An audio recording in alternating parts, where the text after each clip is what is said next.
New Perplexity personal computer changes everything. Escape the browser. And I'm not joking. Perplexity just dropped something called personal computer, and it can run your whole Mac, like a real human. This is wild, and you need to see it. The useful takeaway is not that Perplexity made another chatbot. It is that the agent is moving down into the operating system. That matters, but it also changes the risk profile completely. Browser agents are annoying when they click the wrong thing. Desktop agents can rename files, read mail, move folders, and create real cleanup work. So I would judge this less like a search product and more like a junior assistant with hands. So I told it, clean my desktop, group my files, name my screenshots, and archive old downloads. And it just did it. No clicks from me. No drag and drop. Nothing.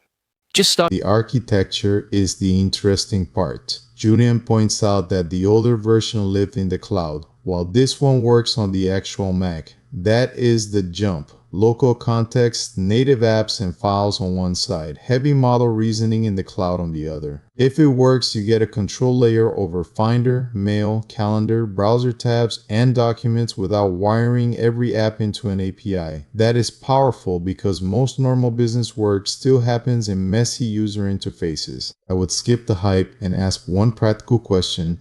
What jobs are safe enough to delegate first? File organization is a good starter task. Meeting prep is decent if you review the output. Research summaries are useful because mistakes are easy to spot. Email replies are more dangerous. Calendar changes are more dangerous. Anything that deletes, sends, buys, or changes permissions should stay behind confirmation until the product earns trust. The browser was phase 1 of AI, just chatting in tabs, asking questions, getting answers. That's where most tools still live. But phase 2 is AI agents that actually run your computer. That's where Perplexity is going. They're not trying to be a better chatbot.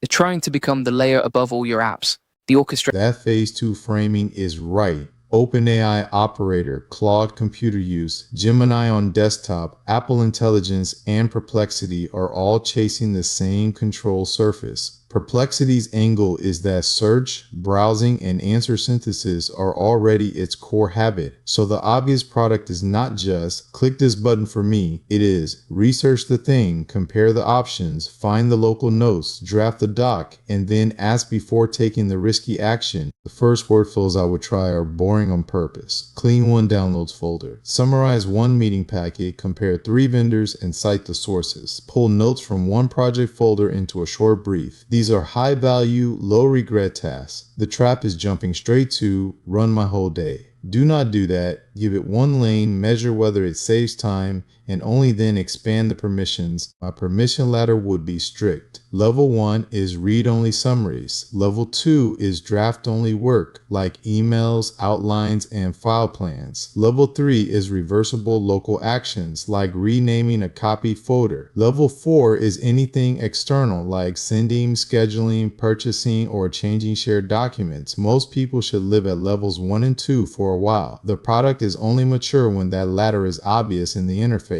My verdict is simple. This is a real direction, not a gimmick. The winner in agents probably will not be the model with the flashiest demo. It will be the product that makes computer control boring, reversible, auditable, and easy to limit. Perplexity. Personal computer is worth watching because it points at that future. But treat it like a new employee. Start with narrow tasks, keep approval gates on, and make it prove itself before it touches anything expensive.